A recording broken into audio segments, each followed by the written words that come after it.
Everybody, this one is going to be a design dialogue. The topic that's going to be discussed right now is fusion of art, space, and design. I'll repeat the topic for you all once again for this design dialogue. This is about fusion of art, space, and design. Just a quick reminder to everybody to please keep their phones in silent mode. We don't want to distract any of the speakers. Unfortunately, we had some phones ringing, so I believe it might have been a source of distraction to the speakers. So, a humble request to everybody, if you can please kindly keep your phones in silent mode. Thank you. So, the design dialogue right now is fusion of art, space, and design.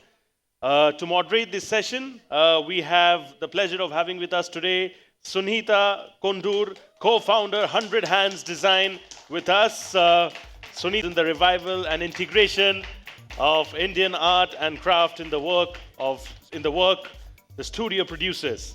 Sunitha ji recently launched Avaza. That is how it is pronounced. AVAZA. Avaza, a premium. There, you can come from here. Avaza, a premium lifestyle for the elderly, which elevates everyday independence and lifestyle for senior citizens in Bangalore. Please give it up for her, ladies and gentlemen. A lot louder.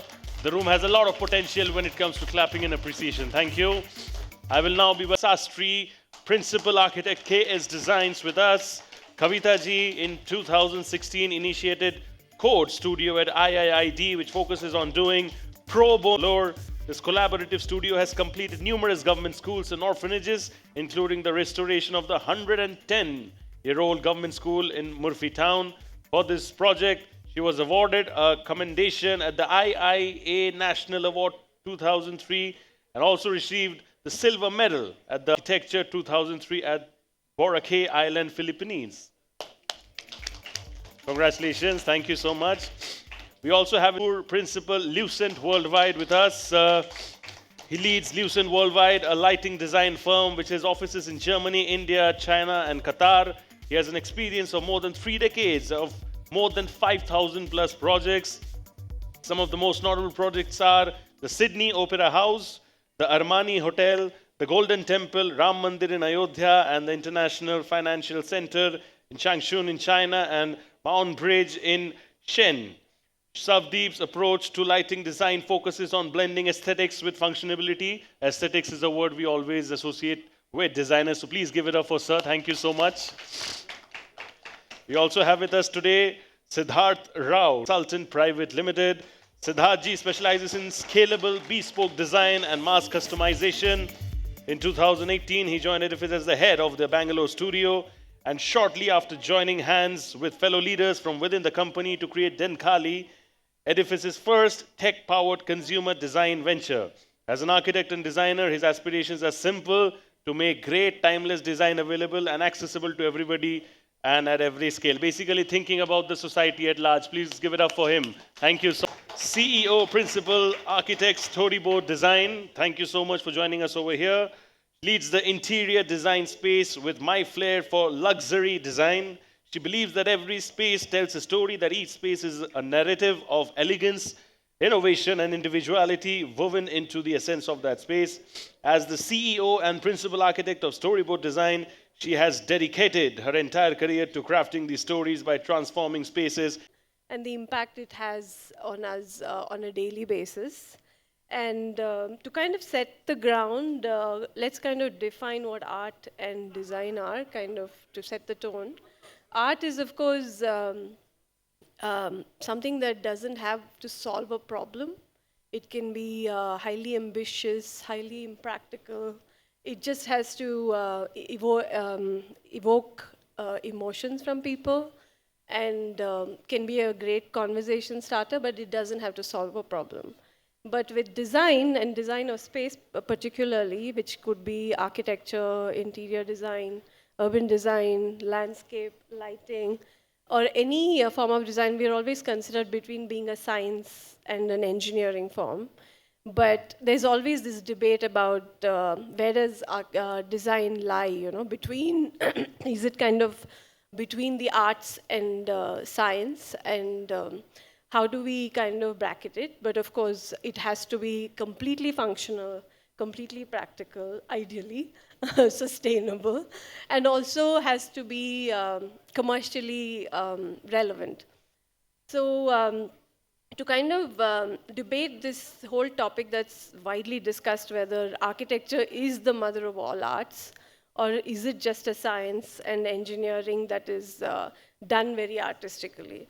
So we have a big, wide range of ground to cover, and I think we will kind of dwell on how it's historically changed, how has the built environment been impacted by different situations across time of how it's changed, and how architecture over time using art has created masterpieces, but how has that changed to our current times.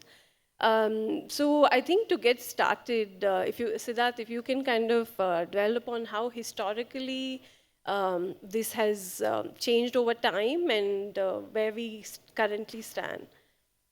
Am I audible? Yes. So I think to start with, it's not architecture that is the genesis of everything else. It's art that actually probably is the starting point. So we have had two extremes to start with, right? You have art on one side, and then you have engineering on the other side. So if you go back to historic human evolution, art was just something that one would do to, like you said, to express themselves, to make note of things, because people didn't know how to write. And then there was this concept of a very nascent form of engineering where people were learning how to build things. And then somewhere along the way, a few centuries later, we learned that we keeping either a royal person in the focus, or some kind of a pagan point and focus, or even religion as a point of reference, we could build these beautiful structures and embellish them with art all around, right? Which is why all those temples that you guys just saw and some of these visuals that are there, they're all examples of through history and through thousands of years where humans have actually gone and made the endeavor to craft out these spaces one by one like they were works of art, but they were actually built structures that worked, that stood for themselves. They stood the test of time. They've been around for centuries, so they were obviously very sustainable. There was no carbon footprint, right? And at the same time, they also grew from a single point, single structure focus to, bring together larger communities. So what would start as a small temple would become a whole, and with every dynasty, with every king, you would get larger and larger rings of these structures because one wanted to outdo the other. And then eventually that would become a focal point for the city that would start, or the town that would start. So you'd get a public space as a result of it.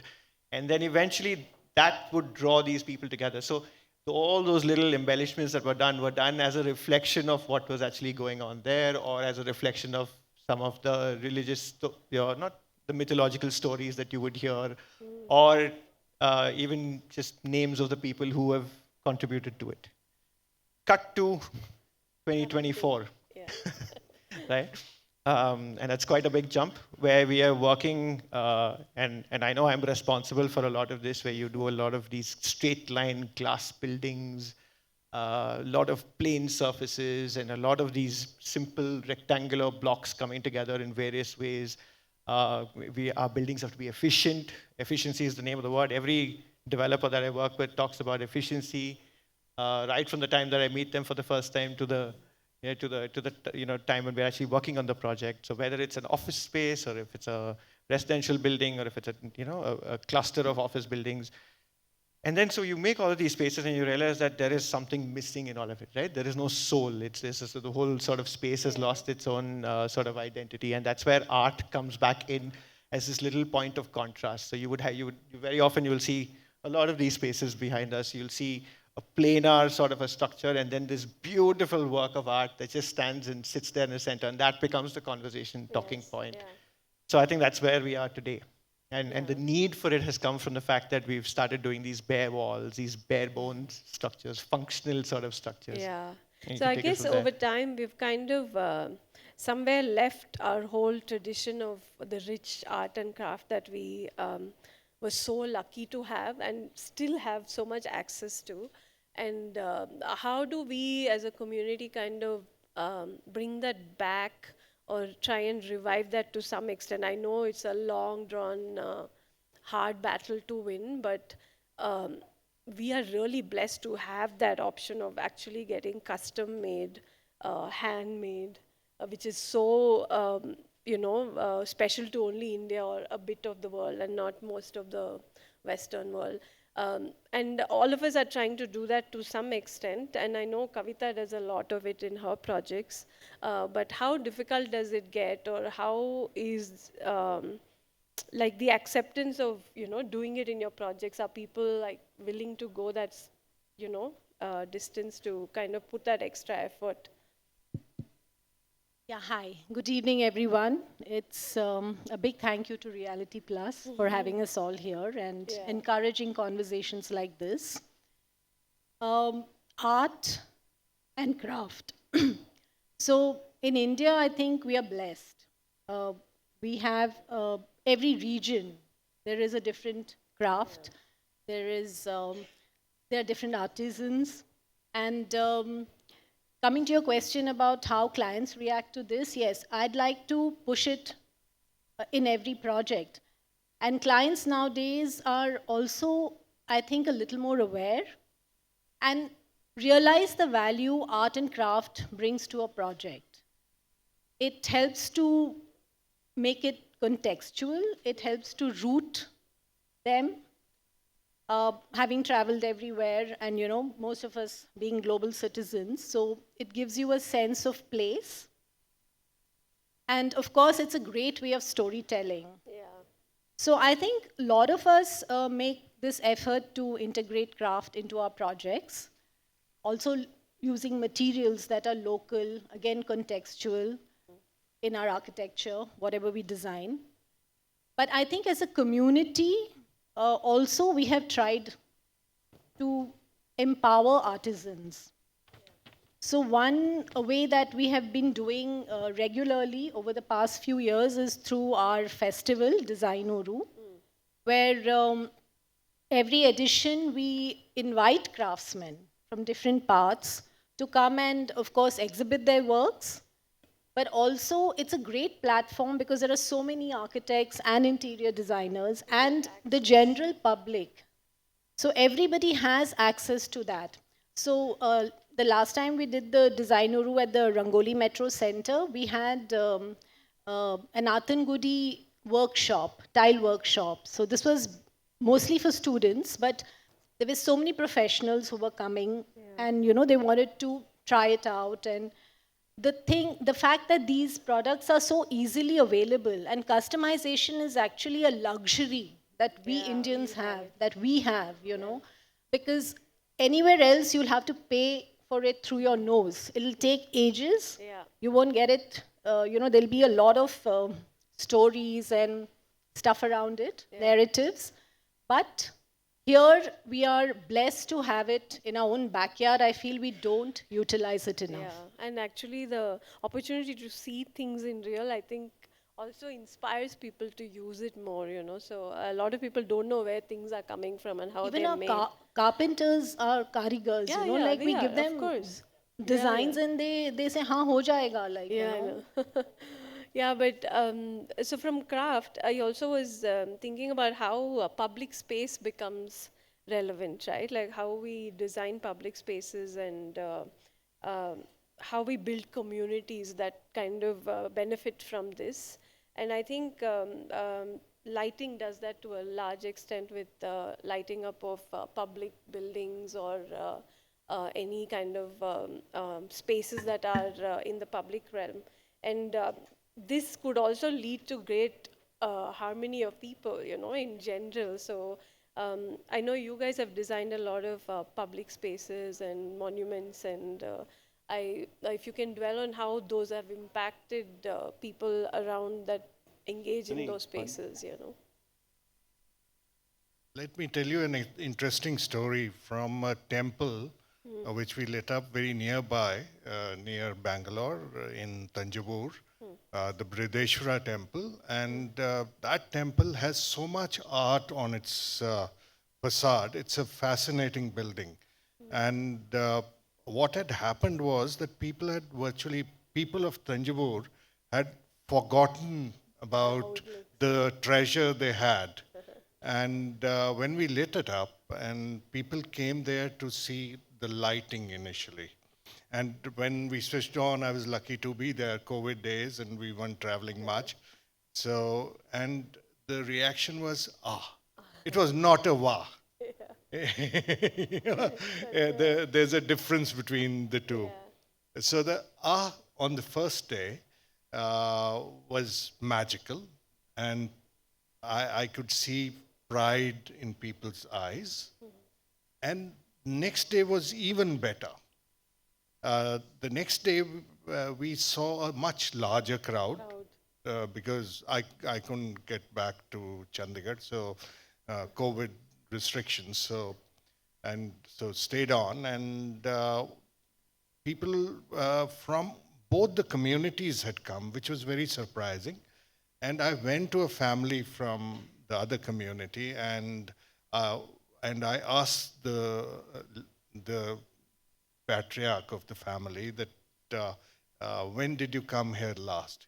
He says, I'm 70 years old. I'd never been here earlier. And I came here with my larger family, the entire extended family, to see and appreciate what we have. And now, after a year, the feedback is that in Thanjavur, the tourism has increased to almost double. The footfall to the temple has doubled. Just the lighting. It's not the lighting, it's the effect of lighting, and people are able to see more art there. So that's They're enhancing the actual art. And so architecture. that was a fascinating result of enhancing art. The other thing which I'd like to talk about is these days, with so much technology at hand, we can convert buildings into public art. That is what we did at the Sydney Opera House. I lit up Sydney Opera House for the first time in '95, and then in '98, and then for the Millennium Year. And for the Millennium Year, we actually converted into a piece of art. And the result of that was the building became very famous. I mean, it was always very famous. And I would say that lighting made it famous, more famous.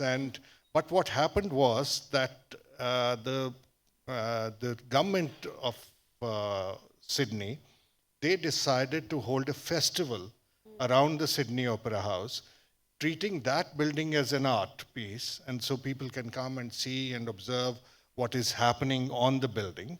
And now the world's largest light festival is Vivid Sydney, which has grown in the last 20 years. And it generates probably $2 billion, $2 billion US dollars every year to the government. So it was a very small beginning which we had done, and they've expanded it so well. So it's a huge opportunity to convert our buildings into art. Another project which we did, we lit up 142 buildings in the city of Shenzhen, which has a lot of boring glass facades. And there was virtually nothing to see there. All of them looked alike, constructed by different architects, but I don't know why they all looked alike. And in the evening, when we lit them up, we made subtle changes in those buildings, and we used a lot of technology. They talk to each other. There's a lot of digital art happening, and every day is different. So it's now being done by children of Shenzhen. We hold a competition every day. And it becomes like a canvas for all of their Yes, art. so a competition is held every day, and whoever wins, that is what is played on the buildings the same evening. So there's a whole community which this little art exercise has connected. So how technology is basically helping buildings kind of, even all the kinetic facades and the smart buildings Absolutely. facades, it all becomes places you can actually make into craft if there is enough detail. But getting to a much smaller scale, Swati, I know you do smaller projects with homes and smaller commercial projects, but how does it work in that level? You probably have better budgets when you're doing homes. So do you easily get to kind of integrate art and craft into your projects much easily than compared to like a commercial scale or a public realm, you know? How much importance is there, or how much do you impress upon clients that it enhances space? Good evening, everyone. So coming to this, for me, we innately believe that art is an emotion that can be manifested or expressed in multiple ways. There's really no one form. And given to me that a space is like an empty canvas, and from there on, when you take to design, it's really about how you bring expressions and live personality into a space. So literally, when you start blending art and design, that is something that I think it goes hand in glove, and you can't separate the two, in my opinion. My whole ethos of the company, as a company, we believe that you got to craft spaces that tells a story, a personal story that kind of brings in a lot of emotions into the space, because we are literally converting 4 empty walls that's given to us, and we are the artist over there, right? So that's really the start point of everything. Now, luckily for us, we have the opportunity of designing really large luxury spaces where we get crazy budgets. We could go all out, we could import things, we could bring artisans from across the world to do work. But we also believe that as a firm, it is our responsibility to also bring design and art into smaller spaces, make it more affordable. We call it as affordable luxury to people, because it kind of brings something called as a personality into the space. Yeah. So for me, art is not an expensive affair. You can see art. Art is, again, like beauty lies in the eyes of the beholder. I think art is something like that as well. So it's really doesn't have to be an expensive spend. So what happens is, an example from one of our projects, we were doing for a refurbishment project for a smaller space. And there was a very young couple who had come from Kerala, and they were shifting into Bangalore, and this was their first home. And we know in India, marriage and homes are very emotional for everyone. It's something that we all save up our, savings for, right? So when they came to us, I could see a lot of dream and aspirations in them. And what they wanted to do was they wanted to create a space that brings the root of their culture and whatever they were grown up with, so that they feel more comfortable in a city like Bangalore, which is more urban and, it's fast moving. So what we did was, because they had a budget constraint, I did not believe that, it's the responsibility as a designer that we start innovating and researching on what art could bring out, right? Like she said, if there is an Atangudi tile, it could be used in multiple ways, right? It's not that you got to use it in the most expansive manner. Yeah. So what we did was, it was something really interesting. So we wanted to bring in teakwood carved pillars into the space. But we knew the budgets are going to go skyrocket high if I have to do that. So we started researching, and we realized there is an artisan in Kerala who mimics teakwood pillars with coconut trees. With coconut wood. With coconut trees. So it's not just sustainable, but it also brings, and coconut tree being a very innate part of Kerala, we got excited as designers. We said, why not bring this into the space and give them the same look and feel? And that became the focal point of the house. So when we start translating spaces, most importantly, with people traveled, they do understand that art is very important and it cannot be taken away from design, right? But I think as a designer, it is my responsibility to explain the whys behind my choices, so that they understand that a space translates beyond just 4 walls. It's an extension of their personality, their aspirations, what inspires them, and what they've really worked hard all over the time, right? So be it a luxury project, be it a small scale, for me, I think design, space, art, these are all what has to go together. Yes. Yeah, I think all of us are kind of pretty much agreeing that I think it's it is kind of like an amalgamation, yeah. But to kind of progress, it's how much of value is given by the stakeholders in the industry to enable really good design, right? The start point is really good design, which is gives you a canvas to kind of integrate the rest of it. So how does one kind of put value to it, you know, to make sure that what you are building is of some value and it can be itself be art on its own, or you kind of integrate everything else to make it relevant and um, uh, you know, a place of being worthy. So how do we guarantee that, you know, how do we ensure this room that they get a good ROI? And we know that good design is not expensive. I don't know how you guys work in your client groups and how it's valued, you know. I know there's a mix of both. For us personally, our clients, there are a lot of them who value good design, and so they will spend that little bit of extra time or little bit of extra budget to ensure that it's a better product.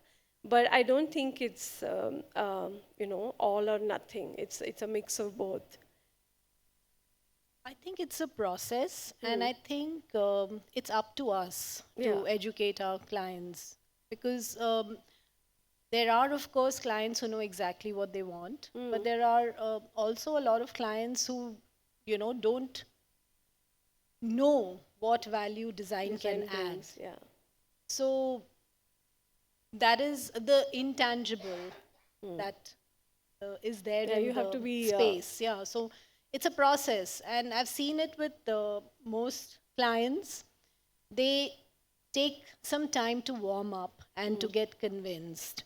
But Yeah. once they are there, maybe when you're like 1/3 into the project, then they go all out. Yeah, they get So, excited about yeah, what yeah, it's becoming.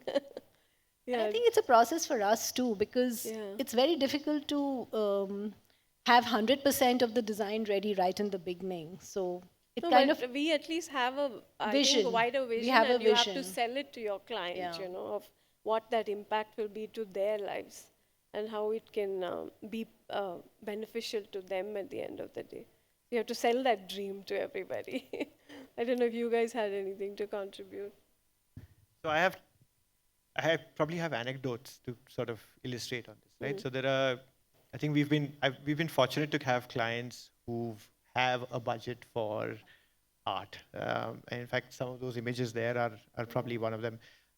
We did an office for the Jindals, and Sangeeta Jindal is a fabulous art collector, right? And probably has the best art collection in the But country. this is like we're talking about very elitist very, art. very. So how and do we I'm make not taking away from the good fact that- design and art but- accessible to But the I think public? what was commendable was that she was willing to part with all of that Yeah, and for the kind public. of allow us to layer it into the office space that was created for them. So I'm talking about the corporate office, not Yeah, just their separate space. So the entire the whole company was going through a phase of corporatization. So they were going from being an old family-run business to becoming this new sort of corporate. So this art actually became a crucial factor where she brought in. She said, "Okay, look, I can get this, and this is what we can put together." And so the team actually sort of wove it into the entire space in such a way that every sort of nook and corner has something, and it all sort of becomes a part of your place-making strategy, right? So now you're not just making spaces, you're making places out of them, and you're now identifying these spaces with art, right, by itself. So that's one example. The other example is at the opposite end of the spectrum, where again, a very well-moneyed client maybe, but very eager to go and reuse old Found objects. artifacts that were from the lost and found, right? So there was a palace outside.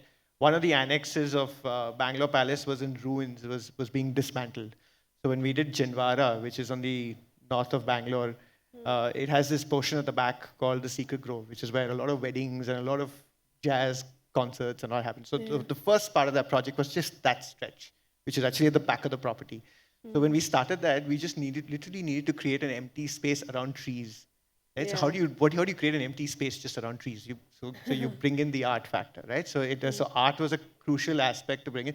So she said, I can give you, there are these columns that are lying from the old Bangalore Palace. There's these arches. I'll just buy them and give it to you. So we said, okay. So we said, okay, fine, we'll take it and we'll build around it. And we actually sort of worked it into the design. So that became a starting point, and then the architecture actually sort of came around it and sort of But I into think place. what is missing now is this investment into public art, right? Like how do we bring art accessible to the larger public?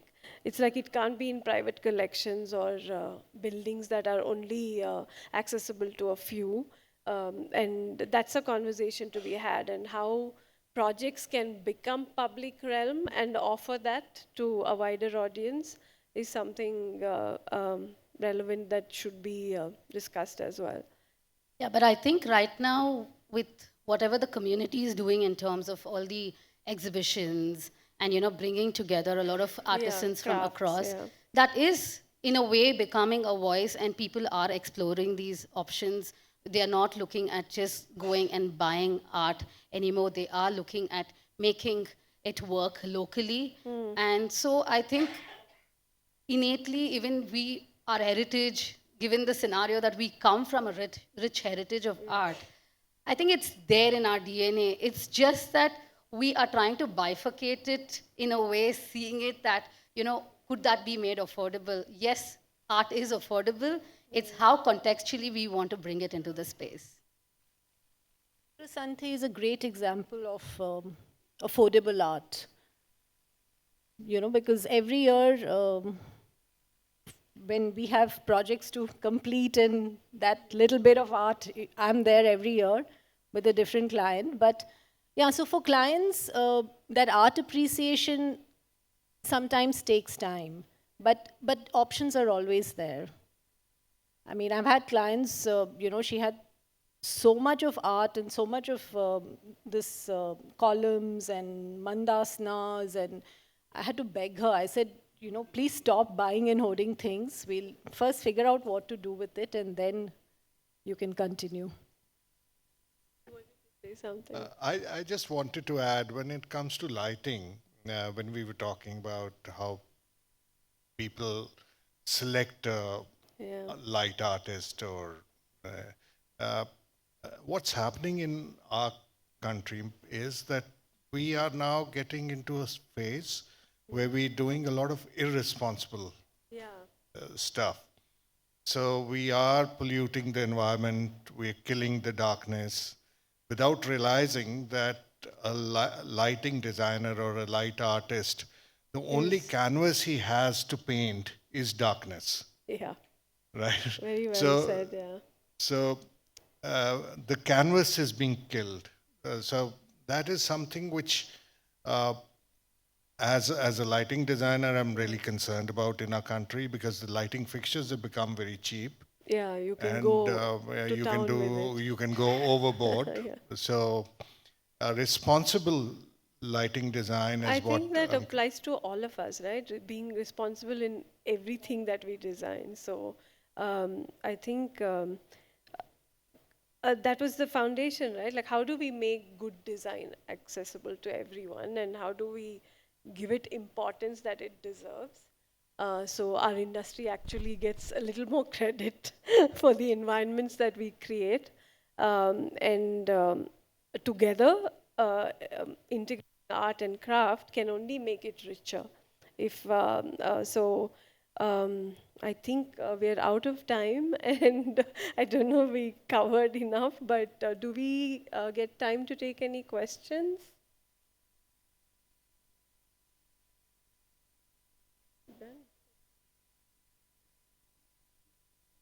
I don't think there's any questions. Okay, please. Mic, please. I don't think, can I get you my mic? Of them. We have a question as well, I believe. Yeah. I have a question because I know you've been talking a lot about art in, workspaces. And Suni, you and I worked on a project where art was delightful. very accessible. Yeah, but that's like a one-off client. You know, and we, as a workplace designer, the kind of clients we get, they don't want to be spending on art. Yeah. And No, I don't so know I if they're think- being advised correctly. And I don't know what the solution is. But it's a constant struggle to try and get art in there. No, I think If there's some advice, yeah. you know, I'd love to hear it. I don't think it's advice, but my take on it is become wider and accessible to more people. Yeah, but you know? who's a decision maker? How do we change that So thought? I have a friend who's working with the government in Bangalore right now, trying to coax BBMP into making relevant public installations. And you won't believe they have no idea how to do a good installation, you know, they need guidance. So I think what she did was actually took a corner in the city and said, this is what we can do and why aren't you doing it? You know, every junction in the city has history, relevance, some context. And you don't just get some cement sponsor and make one lion in the middle of something and call it public art, you know. So everything has to be thought out. It has to be relevant to the space that it is in. So I think it's a battle like the previous panel was talking about. It's a battle that all of us are fighting in different scales. Right. But yeah, I think making art relevant and accessible, I think is the way. Like Yeah, and I abroad, have you a get so follow-up. much of Yeah. installations, you know. I don't think we do enough in Yeah. India. I have Not a follow-up recently. also with regard to the point you made on responsible art. Yeah. Engaging your community of artists, community of local artists. How much of a push are we doing there, you know, as architects or designers? So I'll answer that question in a little bit, but I wanted to actually add something that you said earlier, and it's the absence of art has far more repercussions than I think that we give it credit for, right? And I think that's what you were coming from as well. But I thought I'll just sort of add to it. A lot of our cities and a lot of our public spaces, when you don't have enough art comes back to you in the form of a rebellion.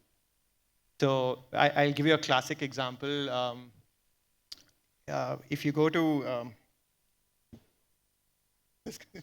Please. Give us a clue. Naples. So I was traveling a few years ago. We landed in Naples, and amongst all the Italian cities, when you have all these beautiful structures, Naples is the ugliest. Yes. And it's just riddled with graffiti, and it's just, you know, public buildings which were old classical buildings which are almost 100, 500 years old, just ruined with graffiti because of just sheer rebellion, right? And on the other hand, if you go to some of the streets of Montreal, you'll find these little streets which have the same graffiti looking amazing because they've given this little space, and it just, you know, it allows people to go. And so street art is a thing. It's something that actually is cherished, and it's given. So you need to give it that space, because if you don't give it that space, Yeah, the canvas it's has to be eventually somewhere perfect. it's going to explode and it's going to hit us back. So how do we do this? To answer the second part of your question, how do we as designers go about doing this? I think one step at a time, one small art piece at a time. So if it's a home, and if it's something that is, you know, where someone does not have much of a budget, you kind of weave it into your design one by one by Yeah, one. but we're bring that. not talking homes, we're talking Yeah, we're talking We're talking about corporates. larger, Yes. but I think the point I was trying to make is that I think we need to slowly weave it inside out, and then eventually, so you force it to sort of come into every aspect of your design. It's a long shot, but I think an the approach. first step is awareness, to create awareness first, you know, and maybe tie up with MAP or other Venkatappa Art Gallery, NGMA, and do some kind of, you know, initiatives where we talk about art, where we spread awareness about art, where we art. Okay, design, of course, design awareness is also a very important, you know, initiative, which again we've tried to do through Design Uru. Yeah. But yeah, the I first think step it's is a good awareness. mix of everything and bringing. I believe we shouldn't force art. No. We shouldn't force design. If they come together, If it's good, it'll come. then that's a story. People will come to yeah, it. and that's the story that we create. Yeah, yeah. I'm sorry to barge in, but I think we have to go back to the previous discussion because I've been in Bangalore for 13 years and I kind of know it's not, although it's not my city, it's not my country, but I live in, yes, I'm married to one. And I truly believe that it starts with education. It starts with education about heritage as well, about the community, the social responsibility that we have as designers, as engineers, as politicians, be it. And the master plan. And if we don't plan the cities from the infrastructure to the rest of, the spaces of the city, how can we be artists and promote art, and which are the spaces which art should be promoted to connect people? And this is what I believe the city is forgetting. No, because I totally agree. probably it's what, I'm sorry, your name, sorry. Swathy. No, next to you, Siddhartha. sorry. What you were saying, your point was very valid. When art is not, or the city is not engaging us to do beautiful art, we'll probably do crappy, sorry, pardon my French, graffitis in the metro columns or in the viaducts if we are allowed to do.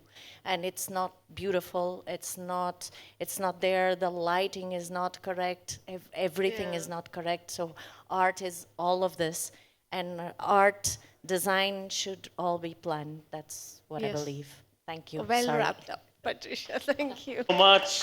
Please give them a big round of applause, everybody over here in this house. Thank you so much for all the pointers, the knowledge, the wisdom, and most importantly, the invaluable experience that you all have shared. I'll request Tripti, Kedia, publisher and business head, Realty Plus, to please kindly join me over here on stage and hand over the token of appreciation to all of them over here. A big round of applause for Tripti as well, please, leading Realty Plus from the front. So many years, indeed.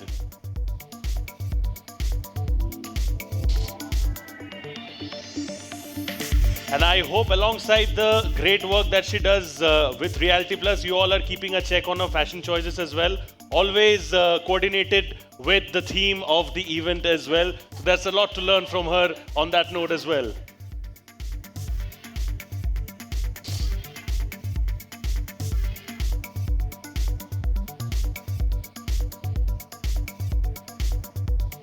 Thank you so much. We'll do a nice group photo with all of you. Please, if I may request all of you to...